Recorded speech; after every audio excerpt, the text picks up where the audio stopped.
पश्चिम बंगाल की राजधानी कोलकाता में आजकल मेडिकल कॉलेज में एक ट्रेनिंग डॉक्टर के साथ घिनौना कृत्य होता है और उसका गला दबाकर हत्या कर दी जाती है। अगले दिन ये मामला सोशल मीडिया के जरिए लोगों तक पहुंचता है और लोग आक्रोशित हो जाते हैं और सड़कों पर उतर जाते हैं। इसके बाद एक आदमी को पकड़ा जाता है जिसका नाम संजय राय है। लेकिन जिस तरीके से उस ट्रेनिंग डॉक्टर के साथ हैवानियत हुआ था, उस मामले को लोग जानना चाहते हैं कि आखिर उस रात संजय राय अकेले था उस घिनौने कृत्य में या फिर उसके साथ और भी लोग शामिल थे। अब इस मामले की जांच सीबीआई कर रही है और सीबीआई जांच में जो बात सामने आई है इसे जानकर आप हैरान हो जाएंगे। आजकल मेडिकल कॉलेज के प्रिंसिपल संदीप घोष के बारे में जो बात पता चली है इसे जानेंगे तो आप चौंक जाएंगे कि इस तरह का आदमी है ये। आजकल मेडिकल कॉलेज के पूर्व अध्यक्ष बताते हैं कि संदीप घोष लाशों की तस्करी करता था, यानी कि डेड बॉडी जो आदमी मर जाता है लवारिस होता है उस लाशों की तस्करी कर रहा था। 2021 में ज्वाइन किया था इस मेडिकल कॉलेज को और तभी ये मामला 20% में सेट हो जाता है और भी कई तरह के घिनौने काम उस अस्पताल में चल रहे होते हैं। और जब ये ट्रेनिंग डॉक्टर के साथ हैवानियत होता है, जांच होती है, तब पता चलता है इस सारी गड़बड़ी के बारे में। संजय राय और संदीप घोष का पॉलीग्राफी टेस्ट हो रहा है जिसकी मंजूरी अदालत ने दे दिया है। अब इससे साफ पता चल जाएगा क्या सच है और क्या झूठ है। नमस्कार, आदाब, सत श्री अकाल दोस्तों। आज की जो सच्ची घटना है, आजकल मेडिकल कॉलेज में 9 अगस्त को सुबह करीब 8 बजे वहाँ के स्टूडेंटों को पता चल गया था कि सेमिनार हॉल में एक ट्रेनिंग डॉक्टर की लाश पड़ी हुई है और उसकी जानकारी सबसे पहले वहाँ के एचओडी अरुण दत्ता और वहाँ के प्रिंसिपल संदीप घोष को दी जाती है। अब यहीं से संदीप घोष की चाल शुरू होती है।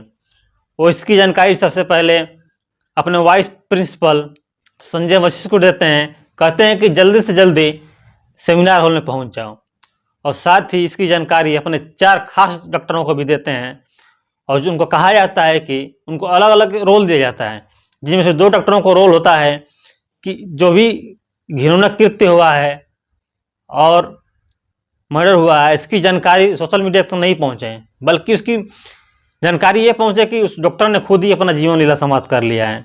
इस तरीके से लोगों को बताया जाता है कि वो 2 डॉक्टर यही बताएंगे, उनका रोल यही है, इसी तरह संभालेंगे। और 2 डॉक्टरों को रोल दिया जाता है कि वो जूनियर डॉक्टरों को संभालेंगे ताकि वो धरने पर न पहुँचें, लोगों को समझाएंगे कि धरने पर न पहुँचे। लेकिन ऐसा नहीं हो पाता है, लोग धरने पे पहुंच ही जाते हैं और ये मामला सुर्खियों में आता है। और ट्रेनिंग डॉक्टर के परिवार को ये बताया जाता है कि ट्रेनिंग डॉक्टर बहुत बीमार है, लेकिन जब परिवार वाले उसके माता पिता परेशान होकर बार बार पूछते हैं कि आखिर क्या हुआ है क्या हुआ है, तब बताया जाता है कि ट्रेनिंग डॉक्टर ने अपना जीवन लीला समाप्त कर लिया है, यानी कि वो मर चुकी है। लेकिन जब डॉक्टर के शव को उसके परिवार वाले देखते हैं अर्धनग्न अवस्था में तो समझ जाते हैं कि उस ट्रेनिंग डॉक्टर के साथ कुछ ना कुछ घिनौना कृत्य हुआ है, कुछ ना कुछ अनहोनी हुई है। अब ये मामला सोशल मीडिया के जरिए सुर्खियों में आता है और एक एसआईटी टीम बनाई जाती है। एसआईटी टीम सबसे पहले वहाँ पे लगे सीसीटीवी कैमरे को खंगालती है, जिसमें एक आरोपी दिखता है जिसका नाम संजय राय बताया गया था, जो कि सिविल वॉलंटियर है, पुलिस के लिए काम कर रहा था और उस हॉस्पिटल में उसको आना जाने के लिए पूरी परमिशन थी। उस सीसीटीवी कैमरे में देखा जाता है कि लगभग 40 मिनट तक संजय राय सेमिनार हॉल में मौजूद था। उस रात करीब 4 बार वो उस हॉस्पिटल में चक्कर लगाया था और जब चौथी बार लगाया तो एक ट्रेनिंग डॉक्टर का साथ घिनौना कृत्य और उसका हत्या हो चुका था। लेकिन जब उसको पकड़ा जाता है तो उसने उससे पकड़े जाने से पहले ही अपने कपड़े धो दिए थे और लेकिन जल्दीबाजी में अपने जूतों को साफ करना भूल जाता है जिस पे खून लगा होता है। और एक और मुख्य सबूत होता है जो कि संजय राय का ब्लूटूथ होता है और लाश के पास में मिलता है, उस पर भी ब्लड लगे होते हैं, जिसको कनेक्ट करके आपस में देखा जाता है कि संजय राय के मोबाइल से और उस ब्लूटूथ को जो कि कनेक्ट हो जाता है और जिससे साफ हो जाता है कि संजय राय का ही किया धरा है, संजय राय ने यह घृणा कृत्य किया है और उसको गिरफ्तार कर लिया जाता है। इसके बाद इस मामले को सीबीआई के हाथों में सौंप दिया जाता है। सीबीआई को 22 अगस्त को इस केस की रिपोर्ट जमा करनी थी और इस केस में कुल 70 लोग सस्पेक्ट होते हैं, जिनमें से सबसे पूछताछ होने के बाद संजय का नंबर सबसे ऊपरी नंबर पे आता है सबसे पहले। और सीबीआई से साफ पता चलता है कि उस रात उस घिनौने कृत्य में संजय राय अकेला ही था, उसके साथ कोई और नहीं शामिल था।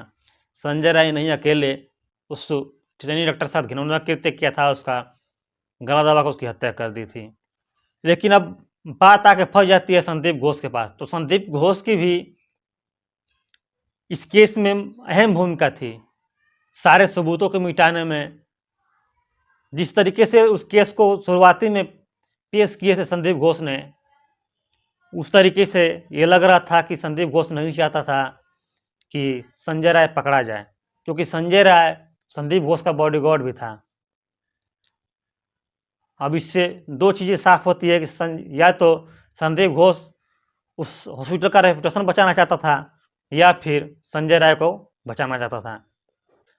क्योंकि अगर ऐसा नहीं होता तो संदीप घोष की पहली प्राथमिकता ये थी कि इस केस की जानकारी सबसे पहले संदीप घोष पुलिस को दे, लेकिन ऐसा नहीं हुआ। और इस देश में पहली बार ऐसा हुआ है कि किसी डेड बॉडी का पोस्टमार्टम पहले हो गया हो और एफआईआर बाद में हो रहा हो। यहाँ उस लेडी डॉक्टर के शव को आनन फानन में उसके घर वालों के सबूत कर दिया जाता है और जल्दबाजी में उसके शव को अंतिम संस्कार कर दिया जाता है, ताकि सीबीआई के हाथों कोई और नया सबूत न मिले। इस वजह से संदीप घोष भी उतना ही अपराधी है जितना कि संजय राय। खैर दोस्तों, इसी तरह की घटनाओं से हम आपको अवगत कराते रहेंगे। मिलते हैं अगले वीडियो में, तब तक के लिए जय हिंद।